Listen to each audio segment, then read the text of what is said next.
Welcome to Courageous Conversations. My name is John Robinson. For those of you that are joining for the first time, what I'll do is I'll give you a high-level overview as to how these lunch and learns came to be. Since the murder of George Floyd, myself and the company I represent, Talk Boutique, decided we wanted to use our platform as a safe space to have conversations about race that may actually be uncomfortable, but the goal is to create awareness and ultimately positive change to root out racism. And these conversations have simultaneously helped executives listen and find solutions to increase their diversity and inclusion for their workplaces. So that is always a very warm feeling, and I really like that part of it. Over the past month, I have been interviewing champions like Dwayne Matthews, Ozioma Egwanwu, Tomi Jabeli, Curtis Vermont, and all of these champions have been ranging from different verticals, whether it be education, tech, politics, etc. And we have received great insights along the way. But speaking of champions, this week I'm excited because we'll be talking about equality in sports. We know in sports like basketball and football, the athletes are predominantly Black. Yet ownership, GMs, coaches, and in some cases the broadcasters are predominantly white. So we'll dig into this today. We'll also be talking about the players using their platform for social justice. And I couldn't have a more qualified guest to speak about these issues with. He has spent the past 15 years working with Canada's top sports and entertainment brands, hosting and producing content for television and digital platforms, an NBA champion with a ring to show for it. We might be able to see the ring today. I'll ask, maybe. He has been a lead voice in the community, from his culturally charged commentary on NBA TV to his endeavors into mental health and mindfulness through his social media. He is a capable debater, as shown in 2020's Canada Reads on CBC. He is the color analyst and courtside reporter for Raptors 905. He is the host of NBA TV Canada. He is the host of Jurassic Park. He is Akil Augustine. Now, before I bring in Akil, I want to invite our guests to ask questions. Don't be shy. Akil is here to answer them. Put them in the Q&A bubble anytime you're ready, even while we're talking. And we're gonna keep this lunch and learn to a tight 30 minutes, and I'll make sure I get everybody's questions answered. So without further ado, let's get into it. Welcome, Akil. How are you doing? I'm good. Thank you for having me. You are very welcome. It's a hot one out there. I see you got the t-shirt on, which is great. It's the only thing you can wear right now. I know how you're wearing that. It's a little warm, to be honest with you. But you know what? I do want to jump right into it because I'm sure there's going to be lots of questions for you. And I got a few myself. Akil, in the NBA, there are 75% of the athletes are Black, 23% of them are white, 2% of them are other. In the NFL, it is 70% Black athletes, 20% are white, 2% other. Yet when it comes to ownership, there is one Black owner in the NBA. We know who that is, that's MJ. There are 0 majority owners in the NFL. And before I stop there, it actually extends over to the executives. In the NFL, there are 2 Black GMs. You got Andre Berry with the Cleveland Browns and Chris Greer with the Miami Dolphins. In the NBA, there are 5 Black executives. We have Doc Rivers and Masai Ujiri. And we got 3 GMs that are Black in the NBA. There's 32 teams in the NFL, 30 teams in the NBA. Why is it so disproportionate? I think those are just microcosms of the larger culture, and probably not even proper representations because so much of the working force is Black. But I think you look at the power structure throughout North America and Europe, and to certain extent to Africa, you see that there is disproportionate white leadership and ownership and management, and the working force happens to be those POC people that are being called now, right? So I think the one thing that makes the NBA and the NFL stand out is that people think they are progressive organizations because so much of what you see on field is of color. But I think when you go behind the scenes into the positions of power, into the places where the decisions are made, there's a glass ceiling where the people who exit the field don't get an opportunity to enter those box suites where the decisions are being made. But I mean, it's just a microcosm of what's happening at large. Yeah, and it's not just the executives, it's the coaches as well. We know that players take direction from the coaches, and usually the coaches would like to transition into coaches. So why is it that we're not seeing as much coaches that are Black either? I think that's one of those things that falls under the same category as why there aren't a lot of Black quarterbacks, despite the fact that the top quarterbacks in the game right now, the top 3 quarterbacks are no longer Aaron Rodgers, Peyton Manning, and Tom Brady. It's Patrick Mahomes, it's Lamar Jackson, it's Deshaun Watson. So I think we talk a lot about systemic racism in terms of, things that are put into enactment through the legal system or business practices. But there's still that old disposition that Black men aren't fit for positions of leadership. If this position doesn't work, mental processing capabilities are lesser than their counterparts, right? So I still think there's some resistance to letting Black men into the leadership positions. And I think not just that plays into it. I think one of the problems that a lot of people would feel who are in positions of power is if you do let a Black guy into leadership, he's obviously going to have a different way of working. And he's obviously going to have different expectations. It's like right now, like something I've seen a lot with companies that I'm calling on for action and justice is like they love to create entry-level programs and internships and blah, blah, blah. But it's always entry-level stuff. And I think you don't need to do that if you have Black leadership, because naturally, by having Black leaders, they're going to want to replicate, themselves within the company.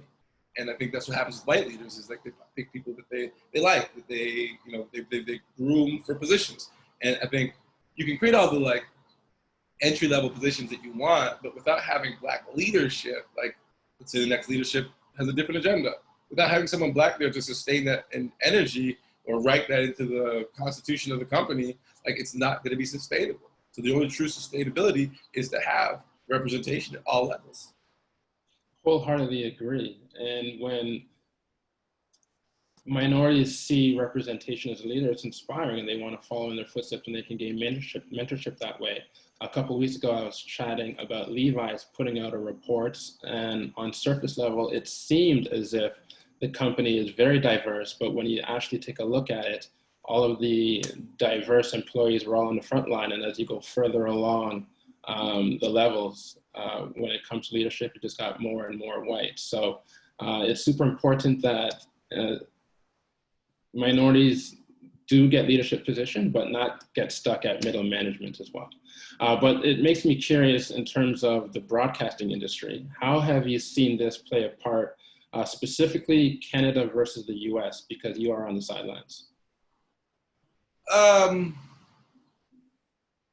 I think in Canada, it's tough because here's the thing. I don't know if Canada's as competitive in terms of entertainment. So when you look at like just the market share, Canada competes with American content because we watch so much American content. Canadian networks have these CanCon requirements, which makes them have to produce Canadian content. And I think over here, what we have is an environment that isn't as cutting edge and as progressive as the one in the States. So I'm not sure that there's the same level of creativity and energy being put into Canadian content and level of investment. So people tend to, it's like the first thing I always hear Canadian production companies or broadcasters do when they go into an economic downturn is they cut staff. So it's almost like a hedge fund mentality. But the return that they're trying to make in content, if you're competing with Disney, you're competing with Time Warner, you can compete with Netflix. You can't really keep shrinking your resources and bleeding yourself with resources, and then think that just by cutting costs, you're going to make up ground against these other content creators. But I think Canadian content in itself is in a tough position. And so within that environment of stagnancy and lack of creativity, now you factor in the conversation of representation doesn't even enter, because it's numbers wise, like, again, Canada's a population of 33 million. There's an argument between me and my friends on whether or not there's 1 million or 3 million Black people in the country. We're all based in Southern Ontario or Montreal. And so it's like, we don't in Canada have the same capital. Like, we don't have a voting base. We don't have neighborhoods, except outside of Montreal. So it's really hard to cater to and make a priority a group that isn't really going to bump your bottom line significantly. So really what's being asked is more of an altruistic action of either making the country, what we want it to be, which is a place that's diverse, or seeing that there's value in having your minority content creators play a role in how the country moves forward in content and storytelling. And I think without really creative people in positions of power who are actually confronting what the future of Canadian content is going to look like, it's hard to even confront issues like diversity, because I think leadership is more concerned with keeping a sinking ship afloat as opposed to embracing challenges and, questions of, where are we going and what are we doing and what type of stories are we telling and who are we telling them to, which are really the key stories that you should be worried about as a broadcaster. Yeah, for sure. Any solution in mind? I mean, for myself, I think I'm working with the companies that I work with to, create, well, I work with the Raptors and I work with Leafs and I work with TFC and I work with Maple Leaf Sports Entertainment. And I think those are some of the bigger forces in terms of normalizing the image of Black people in Canada, because the Raptors are some of the most visible Black men in the country. And the Leafs are one of the biggest brands, and if they can take on this subject matter, it'll be having like a huge ally within the country. So, I mean, I can focus on what I can do, large scale, big picture solutions. Like, I think for me, I would like to see Canadian content move forward in a way where we create our own original storytelling style and really, kind of tap into what it is that Canada is becoming and use that as an asset. So I think one of my eventual goals is to maybe get into a position of power where I can help a broadcaster kind of craft an identity around what the new Canada is going to look like, and then create series of content or portals for content where now we're a major player. And I think once we start telling good stories about where Canada is going and we get the youth to buy in and we start retaining our own talent, we can really start to become a power in terms of, with our own kids, with our own youth, with our own audience, getting the eyeballs back on Canadian content. But then again, like, I watch the BBC, right? Like, I love Luther and Sherlock, and I watch Al Jazeera because I'm sick and tired of listening to CNN. So, like, we could be, an alternate news source or an alternate content source for the rest of the world as we continue to globalize. So that's big picture. And then, like, the stuff I'm doing with the companies that I'm working on, small picture. But again, I don't think there's a cookie cutter. Like, I don't think there's something that's going to work broadly, because I don't think Canada's there yet, where Canada is a broad place. Like, I think Alberta is very different from Ontario, and Quebec is very different from maybe not New Brunswick, but definitely from Vancouver, right? So it's like, I don't know that we have a unified experience enough that there's some kind of concept that we can plug and play in all of the provinces and territories that's going to work. I think it's just going to be about, for me, like, just raising the consciousness level of everyone in the country. And I think as we all, become more compassionate towards the other people in the country, it's just going to create more people with more ideas and who are listening to the local issues and finding ways to incorporate problem solving there. And then a rising tide lifts all boats. you have my vote in terms of getting you into a position of power, because clearly you're doing your part, and we definitely want to see you being able to give other people opportunities. So that's awesome. So thanks for your great work there. Right now, I'm going to invite our guests. If we're going to transition to talk a little bit about the players. Okay. So if you have questions about what we talked about thus far or players, drop it in. But let's start with the NBA. We know that for the past couple of days, they've been entering the bubble. You mentioned to me that for the past week now, the Raptors are already there. And, you know, you have some players that are choosing to opt out. If it's because of health reasons, we understand when it comes to COVID-19, but some are opting out because they want to save their time for social justice reasons. What's your take on that? Because you have Avery Bradley, Trevor Ariza, that's a separate issue. I hear Kyrie Irving is opting out. What is your take on players opting out for social justice? More power to those who choose to do something with the power that they do have. It's not my place to tell another man what to do. And, you know, if your motivation is to do something to improve culture and society at large, even if you don't want my kudos, I'm going to give it to you. You know, it's an interesting time. And I don't think we're going to get a second shot at this. And so if someone... I hear you. It's a hot take because you have guys like Stephen A. Smith, Charles Barkley saying, listen, do Adam Silver a solid. He's always been there for you. They're going to do things like write Black Lives Matter on the courts. They will let you put a marker in the back of your... I'm all for it. I'm all for all of that. Like, it's cool. Like, don't do it. More power to you. If someone wants to go further than that, do that too. And if that person is putting pressure on us to have this conversation, please do that then. And then if you doing that is causing us to question what we're doing and whether it's enough, then do it some more. So, you know, even if they don't end up starting a program that's going to be earth-shattering in terms of its impact on statistics, in terms of race relations or empowerment, whatever, just the fact that by them, you know, using their name to question what we're doing, like, should we all be, you know, blindly alleging to decisions made for, you know, to a certain extent, capitalistic reasons, right? Or should we, you know, like there was Martin and there was Malcolm. And when we look at the history books, we don't look down on either of them.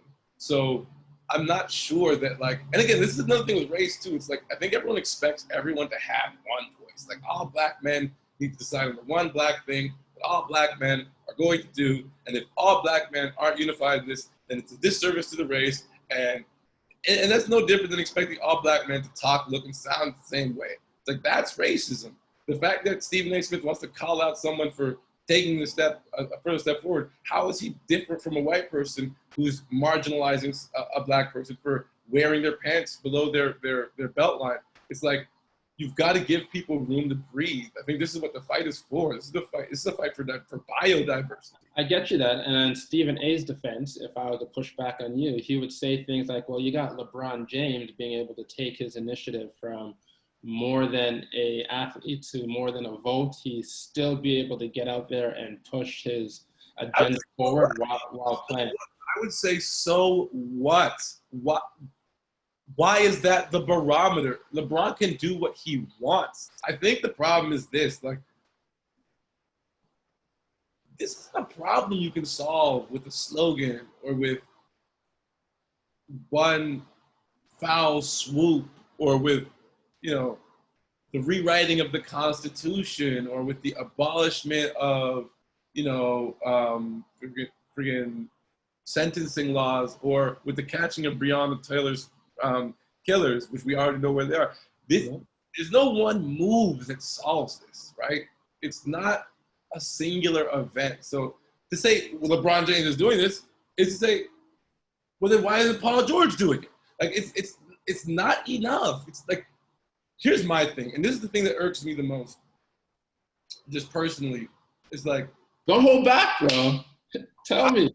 Okay, the work that everyone's doing now, that everyone's hopped onto, it's been happening, right? It's been happening. And now there are all these people who joined the cause and who are now setting parameters on how the work needs to play out. And it's like, no, bro, this work's always been happening, whether you like it or not. So now because the NBA decides that this is how we should fight racism, it's like, well, you weren't even in the fight 8 months ago. You weren't in the fight 5 weeks ago. This fight is an ongoing fight. It's not a fight that you can mandate. It's not a fight that you can decide here are the approved sayings. Like, how is that different from anything else? I just don't understand. I don't understand it. Like, I don't understand what the call is for. The call is for, you can protest this way. That's not a protest. A protest is outside the rule book. That's not a protest. Approved sayings is not a protest. Going back to work is not a protest. The Montgomery bus boycotts weren't stopped because they said, well, guess what? They're putting Black Lives Matter on the side of the bus. No, it's got to get ugly. It's got to get uncomfortable. Stephen A. Smith needs to be uncomfortable. I'm sorry if you don't like the way we're choosing to protest. You might be part of the problem then. Those are strong words. I totally understand what you're saying. And I think from what I'm hearing is don't fall for the crumbs. The crumbs is just a slogan on the side of a bus or on the side of the court. Come get the full plate and use your activism in a way that could really push the agenda with 2 feet in, not 1 foot out. And that's what those guys who are not going to the bubble are doing. Like, that's exactly what, if they don't do anything else by not going to the bubble, they've done that. And that's important.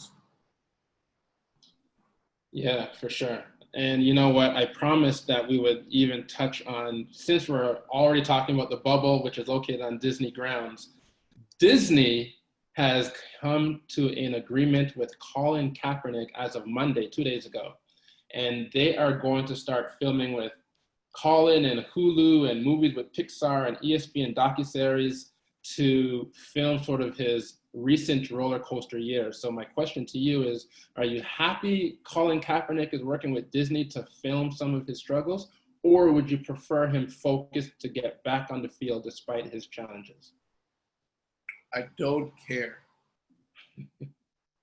I honestly don't. I mean, what's Disney doing as a company is more concerning to me. How's Disney going to restructure itself internally? I hesitate to make activism a performative act, which is what Disney's doing. And I called a good friend of mine and a company that owns my company out the other day. Like, Sportsnet released an article saying there's a problem in the locker room when there's only one black guy there. Well, I'm sorry, you own half the sports industry. If you have a problem with there being one black guy in the locker room, well then, I don't know, do something about it. Disney, if there's a race problem in the United States and you want to acknowledge it by creating content to make money off of it, how about this? Change the culture of Disney. Address the race issue in Disney. Don't call another organization out so you can profit off the fact that they're doing the same things you're doing. You guys are in capitalistic cahoots. Hey, everybody, let's call our racist friends out on being racist and create content about it. And then next, the NFL is going to do a documentary on Disney being racist. And then everyone's going to go watch that NFL film. Like, Spirals. As long as from my take, as long as they are being authentic and trying to create awareness, and it's not just one big it's not about awareness. Everybody knows what's happening. Everybody knows what's happening. I don't need Disney to tell me that racism exists. They could have told me that in the 70 children's films they've made in the last 100 years that have never once touched the subject. They've never done it. So what are you talking about, Disney? You're not doing anything tangible. You're making more content to make more money on a subject you've done nothing to broach. You need to broach the subject before you profit off of it. You need to clean your closet, right? Stop making money off of racism. It's not cool. Clean your closet. It's not cool to make money off of racism when you are a perpetrator of racism. It's like Harvey Weinstein produces a women's tell-all on how difficult it is to work in the film industry. Why is Harvey Weinstein producing this film? Why is he allowed to make money off of the situation he created? Your voice is so important. You are a champion. At the top of the conversation, I said, I might ask you to see the ring. I know you, on your Instagram, it said it was earned, not given. I saw flashes while you're talking with passion. Can we see the ring? Absolutely. This is, thankfully, shouts out to the good people at Maple Leaf Sports and Entertainment. Kind enough to fulfill a promise made a while back, and we became world champions. And I'm fortunate enough to have. Yeah, I got the kill on the side. Yeah, so it's prized possession, something for my kids. So I'm happy. Very, very well deserved. And as we sort of wrap up, we know the NBA is coming July 30th. Do you have someone you're rooting for? It should be obvious, but I just want to hear it from you. Yeah, I'm obviously rooting for the Raptors. I think the Lakers are going to win the championship. Why? LeBron James is a bad man, very focused. He looks mean. I mean, it's going to be tough. I think whoever comes out of the West, Clippers or Lakers, are gonna have an advantage because of their roster and what they've spent. But I do believe that the Toronto Raptors will be in the picture, and I do believe the Toronto Raptors will be in the NBA Finals. Are you being nice, or do you really feel that way? The Finals? Yeah, I'm talking about I want to get back to LeBron, but in terms of the Raptors being the Finals. Well, with the Raptors, the thing is, for me, I don't believe in Milwaukee, and I also think, like, for a very young team, this is going to be a really stressful experience. And we saw how Giannis reacted mentally to during the 4-game sweep after the 2 wins. Boston, I think we're better than Boston, honestly. I do. I mean, Miami scares me because Jimmy's insane. Like, Jimmy's the closer. Yeah, I respect Jimmy so much that, like, Miami scares me. But I honestly do believe that the Raptors are the best team in the Eastern Conference. Honestly. And I wouldn't have said that any other time except for maybe last year when I picked them to go to the finals. I'll take your word for it. It seemed pretty authentic. Back to LeBron. LeBron, okay. So you feel like he's going to win the championship if you had to put money on the table. Clippers took 2 out of 3 games. But what's super interesting is that before the pandemic, LeBron beat Clippers. They beat Milwaukee. They beat Denver as well, so they're on a roll. But now everyone took a break. Everyone's pretty much healthy, and there's a lot of fighters over in the Clippers. They're from last I heard, they're approaching the bubble without Lou Williams, but they got Doc on the sidelines. What makes we got the Kawhi is already the reigning champ. So what makes you think that they could actually beat all these gunners over in the Clippers? Because they seem like a stronger team. I'm a big fan of story. I think people who understand story kind of put themselves in, like, you got to ask yourself what made Muhammad Ali. Like, and after watching the Jordan doc, you have to understand, like, he told himself stories. Like, he told himself that guy said nice game after he didn't say nice game, right? Like, I think LeBron is special. I think what he's been able to do is special. And I think that the Los Angeles Lakers organization have given him everything that he needs in order to win.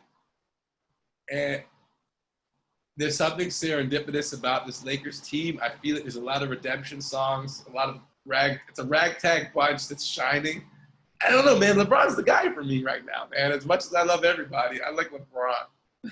I'm gonna have to agree with you, especially when you say he's special. Not just on the basketball court, but what he's doing off the court. I already mentioned more than a vote, trying to curb vote suppression and create awareness and bringing along other champions along to further his mission there. We know his work that he's done with the I Promise School that he's doing. His kids getting great grades. So I think as we sort of wrap it up, from the takeaways that I'm getting is that there are multiple ways in order to address systemic racism and racism, making sure that diversity isn't just on the front lines. We need Black leaders, whether they be athletes or executives. So for anybody watching, do know that there is space for you, and lift your voice and be a champion like Akil. Akil, thank you so much. Any last words before we part? Woo, damn. Honestly, clean your closet. Clean in your closet. That's it. All right. Well, with that, thanks to all of our guests that have come out to Courageous Conversations. We appreciate you. We'll be back again next week with a great Courageous Conversation. A very intelligent lady by the name of Chica, and we will get more information out there. So until next week, I'll talk to you again. Akil, thank you again. Have an amazing day. You too, man. All right. See you later. Peace.